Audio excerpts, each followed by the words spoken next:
नमस्कार सभी को। इकोनॉमिक्स ऑनलाइन क्लास में आप सबका फिर से स्वागत है। आज के इकोनॉमिक्स क्लास में हम एक बहुत ही स्पेशल वीडियो लेकर आए हैं। आज के हमारी वीडियो का जो टॉपिक है वो है व्हाट आफ्टर 10th, यानी 10वीं कक्षा के बाद क्या करें, कौन सी स्ट्रीम ले, कौन सा विषय ले। ये एक ऐसा प्रश्न है जिसका सामना हर विद्यार्थी को, हर अभिभावक को इसका सामना करना पड़ता है। तो आज की वीडियो में हम ये आपके साथ डिस्कस करेंगे कि 10वीं के बाद कौन सी स्ट्रीम या कौन सी सब्जेक्ट लेना आपके लिए लाभदायक होगा। वीडियो शुरू करने से पहले हम आपको एक दो बात है वो क्लियर करना चाहते हैं। सबसे पहली बात तो ये है कि ये जो वीडियो है हमने किसी भी सब्जेक्ट या किसी भी स्ट्रीम को प्रमोट करने या डिमोट करने के लिए नहीं बनाया है। हमारा उद्देश्य ये है कि इस वीडियो को समझकर जो विद्यार्थी हैं विभिन्न जो अलग अलग जो स्ट्रीम हैं उनमें अपनी कैरियर ऑप्शन को देख सके। तो हमने इस वीडियो में बिल्कुल न्यूट्रल रहने का प्रयास किया है। दूसरी जो महत्वपूर्ण बात जो इस वीडियो के संबंध में है वो ये है कि इस वीडियो को मुख्यतः ग्रामीण क्षेत्रों में रहने वाले विद्यार्थियों को ध्यान में रखकर बनाया गया है। आमतौर पर जो गांव में जो विद्यार्थी रहते हैं तो अपने माहौल के कारण, अशिक्षा के कारण उनको अच्छे से काउंसलिंग नहीं मिल पाती, गाइडेंस नहीं मिल पाती। तो ऐसे विद्यार्थियों को ध्यान में रखकर ही हमने ये वीडियो बनाया है। हो सकता है हमारी जो सजेशंस है, हमारी जो सलाह है वो शहर में रहने वाले विद्यार्थियों पर लागू न होती हो। तो कृपया इस बात को आप ध्यान में रखें कि हम इस वीडियो का मुख्य उद्देश्य है गांव में रहने वाले विद्यार्थियों को मार्गदर्शन देना है। तो चलिए हम अपना वीडियो शुरू करते हैं। तो जैसा कि आप लोगों को पता होगा कि 11वीं कक्षा से आपकी जो पढ़ाई हो 3 स्ट्रीम्स में डिवाइड हो जाती, 3 संकाय बोलते हैं हम इनको हिंदी में, उनमें डिवाइड हो जाती हैं। ये हैं साइंस, आर्ट्स और कॉमर्स। हम बारी बारी से हम इन तीनों स्ट्रीम का अध्ययन करेंगे, इनमें कैरियर अपॉर्चुनिटीज़ हैं उनके बारे में बात करेंगे। इनको पढ़ने से आपको क्या फ़ायदा होगा, इनको पढ़ने के टाइम आपको किन किन परेशानियों का सामना करना पड़ सकता है, हम इन सब के बारे में बात करें। तो चलिए अपना वीडियो शुरू करते हैं। हमारी सबसे पहली स्ट्रीम है साइंस। इस स्ट्रीम के 2 पार्ट होते हैं। एक को हम जानते हैं मेडिकल के नाम से, एक को जानते हैं हम नॉन मेडिकल के नाम से। मेडिकल में आपको 3 सब्जेक्ट मेन पढ़ने पड़ते हैं। हिंदी और इंग्लिश हर स्ट्रीम में रहेगी। आप चाहे तो हिंदी को रिप्लेस कर सकते हैं, लेकिन अंग्रेजी जो विषय है वो आपको कंपलसरी पढ़ना पड़ेगा।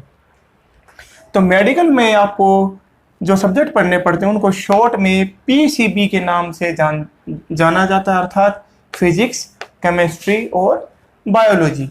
इसी तरह नॉन मेडिकल यानी कि ये मेडिकल चिकित्सा से संबंधित नहीं है ये साइड, इसमें आपको जो पढ़ना पड़ेगा वो है पीसीएम यानी फिजिक्स, केमिस्ट्री और मैथ्स। यदि आप साइंस में मेडिकल साइड लेते हैं तो आपके सामने क्या क्या कैरियर अपॉर्चुनिटीज हैं। आप एमबीबीएस कर सकते हैं, बीएमएस कर सकते हैं, पैरामेडिकल स्टाफ में भी आप जा सकते हैं, नर्सिंग के साइड संबंधित कोर्स है आप वो मेडिकल साइड लेके कर सकते हैं। इसी तरह बीडीएस जिसे हम डेंटल सर्जन बोलते हैं, ईएनटी आँख और कानों का डॉक्टर है, या बी फार्मा जो कि मेडिकल स्टोर से रिलेटेड कोर्स है। तो इस तरह से साइंस की मेडिकल साइड में आप डॉक्टर और नर्सिंग साइड में जा सकते हैं और किसी एज ए हेल्थ वर्कर भी कार्य कर सकते हैं।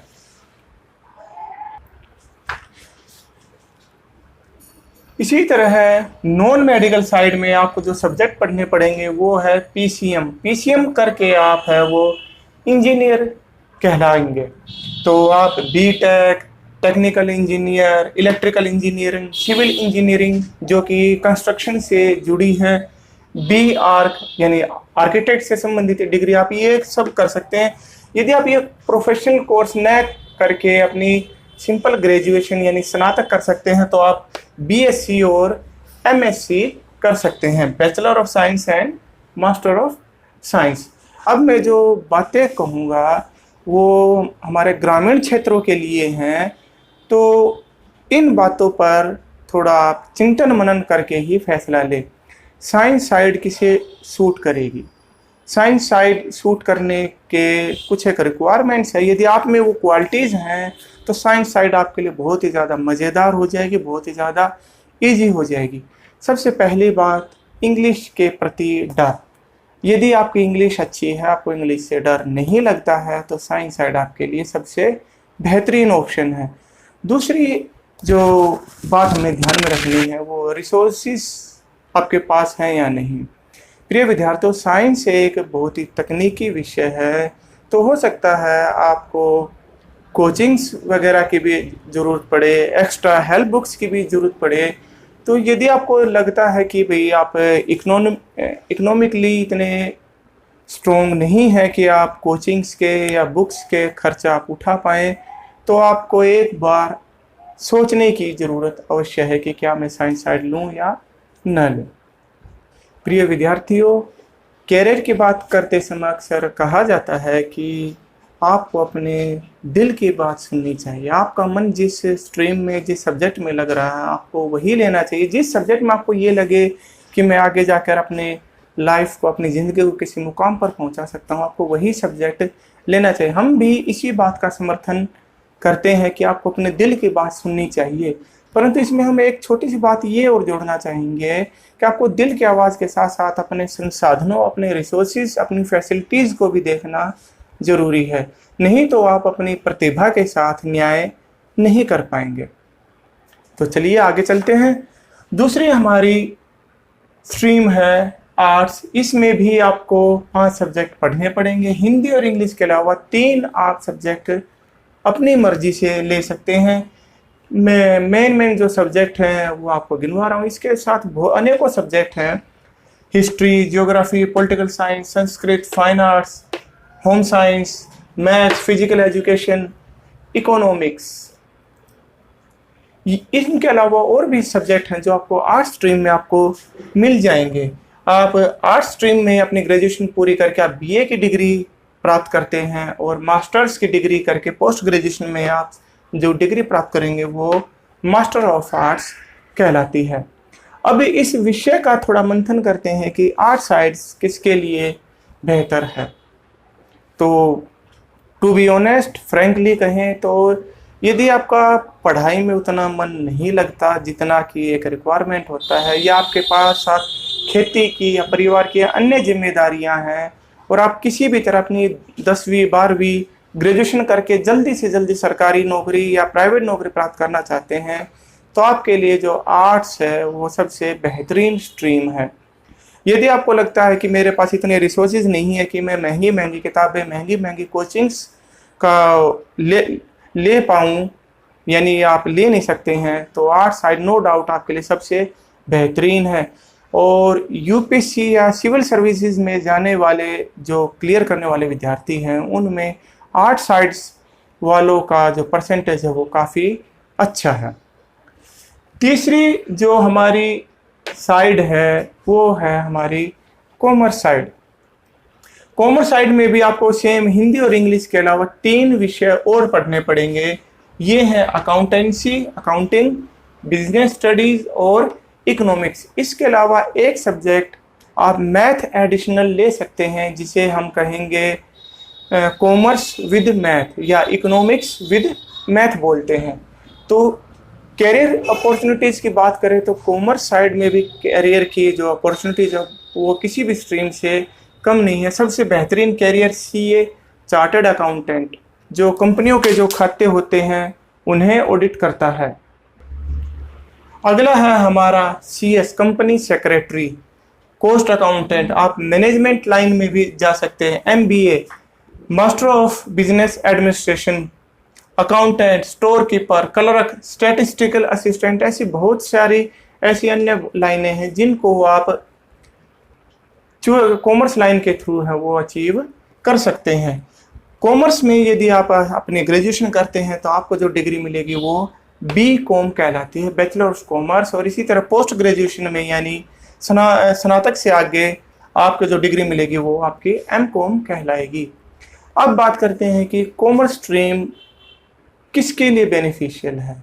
कॉमर्स स्ट्रीम के लिए मैं आपको केवल एक ही बात कहना चाहता हूँ, यदि आप अपना घर छोड़ सकते हैं, पहली कंडीशन, यदि आप अपना घर छोड़ सकते हैं, यानी कि आपको अपना घर छोड़ के, अपना गांव छोड़ के शहर में कहीं दूर जाकर नौकरी करने में कोई दिक्कत नहीं है, और दूसरी, आपको सरकारी नौकरी का कोई लालच नहीं है, यानी आपका टारगेट है वो सिर्फ नौकरी प्राप्त करना है, खुद का बिजनेस स्टार्ट करना है। सिर्फ भी ऐसा आपका कोई टारगेट नहीं है कि मुझे सिर्फ ऐसे सरकारी नौकरी लेना है। अगर आपका यदि ऐसा कोई टारगेट नहीं है तो कॉमर्स स्ट्रीम है वो आपके लिए सबसे बेहतरीन स्ट्रीम है।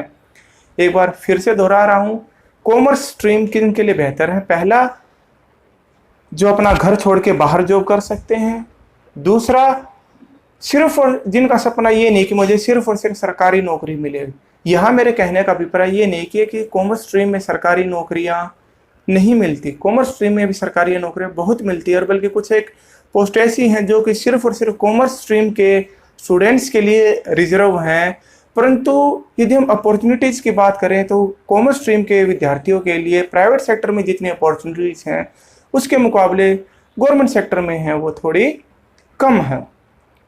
तो विद्यार्थियों, इस तरह से हमने तीनों स्ट्रीम का एक ओवरलुक आपके सामने प्रस्तुत किया कि आपको किस कंडीशन में कौन सी स्ट्रीम आपके लिए सबसे बेस्ट रहेगी। तो आप कोई भी फैसला लेने से पहले, सबसे पहले तो आप अपने दिल की आवाज़ सुनिए कि आपका मन है वो किस चीज़ में लगता है। आपका टेक्निकल चीज़ों पढ़ने में मन करता है, मेडिकल से संबंधित बुक्स पढ़ने में आपको ज़्यादा मन करता है, या आपका पढ़ाई में मन कम लगता है, या आप अकाउंट्स में, बही खातों में ज़्यादा रुचि रखते हैं, खुद का बिजनेस शुरू करने की इच्छा रखते हैं। तो आप सबसे पहले आप सुनिए आप अपने मन की बात कि आपका मन किस तरफ जाने को कह रहा है। उसके बाद आप देखें अपने रिसोर्सेज के कि क्या जो मैं स्ट्रीम चुन रहा हूँ, क्या जो मेरा मन कह रहा है, क्या मैं उसको, जो टारगेट मेरा मन में है, क्या उसको प्राप्त करने के लिए मेरे पास रिसोर्सेज हैं। तो जब आप इन दो चीज़ों का जवाब प्राप्त कर लेते हैं तो आपको जवाब मिल जाएगा कि आपको 11वीं कक्षा में कौन सी स्ट्रीम लेनी है। वीडियो के अंत में मैं एक छोटे से टॉपिक पर और बोलना चाहूँगा, जो कि मेरा खुद का जो विषय है वो इकोनॉमिक्स, अर्थशास्त्र विषय आप लेंगे तो आपको क्या फ़ायदा हो सकता है। ये जो पार्ट है इसके बारे में मैं आपको कह सकता हूँ कि ये जो वीडियो का पार्ट है ये इकोनॉमिक्स सब्जेक्ट को प्रमोट करने के लिए बनाया गया है। यदि आप मेरी बातों से सहमत हों तो आप इकोनॉमिक्स सब्जेक्ट लीजिए, अन्यथा आप अपने दिल की आवाज़ सुनिए। इकोनॉमिक्स सब्जेक्ट, जैसा कि आपको ग्राफ से दिखाई भी दे रहा होगा, इकोनॉमिक्स ऐसे बहुत ही गिने चुने सब्जेक्ट्स में है जो एक से ज़्यादा स्ट्रीम में अवेलेबल है। इकोनॉमिक्स को आप आर्ट स्ट्रीम में भी पढ़ सकते हैं, दूसरा आप कॉमर्स स्ट्रीम में भी आप इसको पढ़ सकते हैं। तो आप अपनी इच्छा अनुसार आर्ट्स में या कॉमर्स में जाकर इकोनॉमिक्स को चूज कर सकते हैं। अब बात करते हैं इकोनॉमिक्स की कैरियर अपॉर्चुनिटीज़ की। कुछ एक पोस्ट ऐसी हैं जो इकोनॉमिक्स विषय के लिए रिजर्व हैं, हम उन्हीं के बारे में बात करेंगे। स्टैटिस्टिकल असिस्टेंट है, आरबीआई भी बहुत पोस्ट निकालता है जो कि इकोनॉमिक्स के लिए रिजर्व हैं। सेक्शन ऑफिसर, क्लरिकल लाइन में आप जा सकते हैं। डाटा एनालिस्ट के जो फील्ड है आप उसमें भी आपकी काफ़ी जॉब अपॉर्चुनिटीज़ है। एक है हमारा सबसे main IES, Indian economic service. विद्यार्थियों, जो यूपीएससी की जो परीक्षा होती है जिसके थ्रू IAS बनते हैं, ये केवल दो ही लाइन होती है इसकी, एक होती है IAS, एक होती है IES। IAS में ही बाकी के जितने सब फील्ड हैं वो सवारी निकलती है, in Indian foreign service, Indian forest service. लेकिन IES है वो इससे बिल्कुल अलग है और स्पेशल इकोनॉमिक्स के जो विद्यार्थी हैं उनके लिए रिजर्व हैं। बैंकिंग सेक्टर में भी इकोनॉमिक्स के जो विद्यार्थी हैं उनके लिए काफ़ी अच्छा स्कोप है। प्राइवेट बैंकों में भी उन विद्यार्थियों को, ऐसे उम्मीदवारों को ज़्यादा वरीयता दी जाती है जो कॉमर्स साइड से हों या इकोनॉमिक्स विषय से संबंध रखते हों। इसके अलावा फाइनेंशियल रिस्क एनालिस्ट की पोस्ट पर आप बड़ी आसानी से अपना जो रोज़गार है वो प्राप्त कर सकते हैं।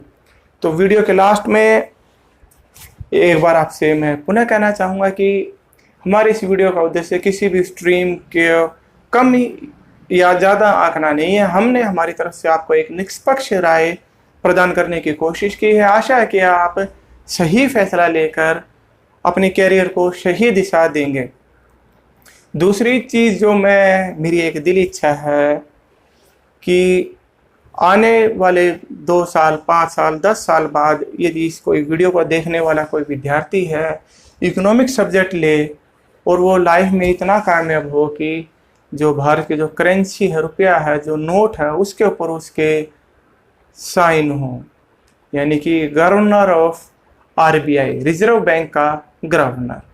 तो इन्हीं शुभकामनाओं के साथ हम आपसे विदा लेते हैं। धन्यवाद।